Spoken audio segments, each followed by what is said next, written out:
Bonjour à tous. Alors aujourd'hui je reviens pour vous montrer une nouvelle activité Montessori, toujours pour le Nido. Donc cette activité est plus dédiée aux enfants de 9-10 mois.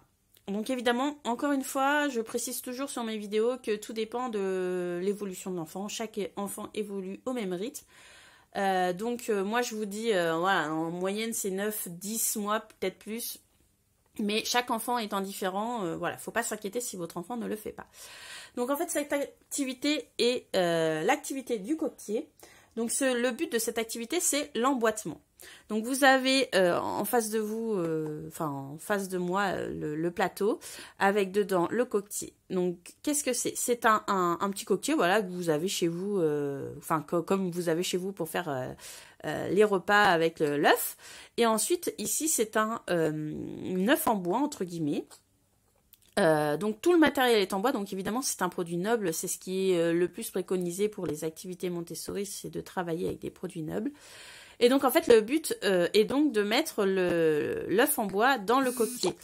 Donc du coup, cette présentation, pourquoi elle est plus vers 10 mois, c'est parce qu'en fait l'enfant va commencer à maîtriser de mieux en mieux sa main, et donc évidemment c'est vers cet âge-là que ça commence à se mettre en route.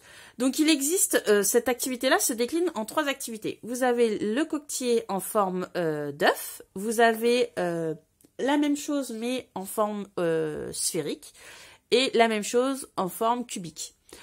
On présente d'abord cette activité-là parce que c'est la plus simple, entre guillemets, parce qu'on va dans l'ordre dans une gradation de difficulté. Voilà, alors évidemment, le matériel, moi je vais vous mettre des liens, plusieurs types de liens selon ce que où vous achetez, ce que vous avez envie, etc.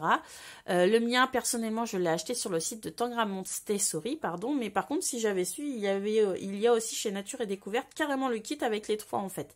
Et moi, pour l'instant, j'en ai acheté qu'un, donc il faudrait que j'achète les 2 autres. Donc en fait, quel est le but direct et indirect de cette manip-là, de cette activité?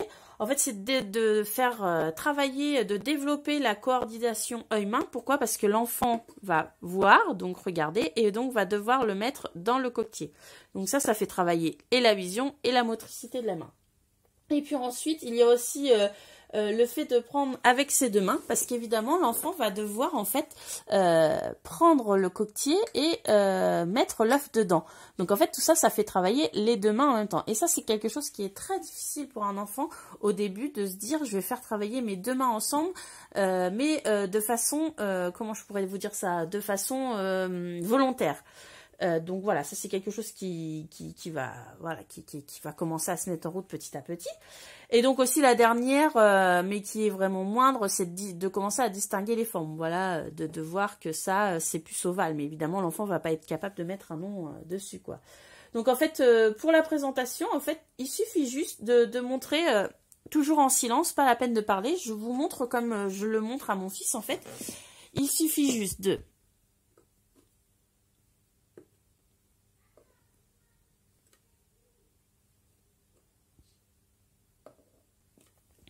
Donc toujours pour la présentation, il faut faire ça en silence, sans bruit. Je sais que parfois c'est difficile quand on a une fratrie, hein. Je suis la première à le voir tous les jours, parce que voilà, les 2 grands, ils sont à côté en train de jouer, en train de se chamailler. Donc lui, il va regarder à côté ce qui se passe. Voilà, c'est quelque chose qui est assez difficile. Donc essayez quand même de faire ça dans le calme. Voilà, sans qu'il y ait de bruit autour, la télé ou quoi que ce soit, pour pas le déconcentrer. Et puis vous allez voir qu'en fait, il va très vite comprendre votre enfant va très vite comprendre comment ça se passe. Et puis une fois, je vous dis, une fois que vous avez fait l'œuf comme ça, vous faites la sphère, puis le cube, et puis voilà, vous allez voir qu'il va très vite développer la motricité de sa main. Et puis, par contre, il y a quand même une grosse difficulté sur ces trois types de présentation-là. C'est surtout le cube qui est plus difficile, parce qu'il nécessite d'être bien aligné avec les coins.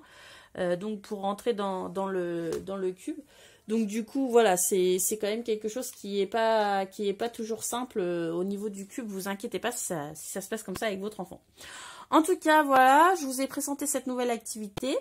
J'espère qu'elle vous aura plu. N'hésitez pas à vous abonner à ma chaîne, à enclencher la petite cloche pour rater aucune de mes vidéos. Et je vous dis à bientôt pour une prochaine vidéo. Bye bye!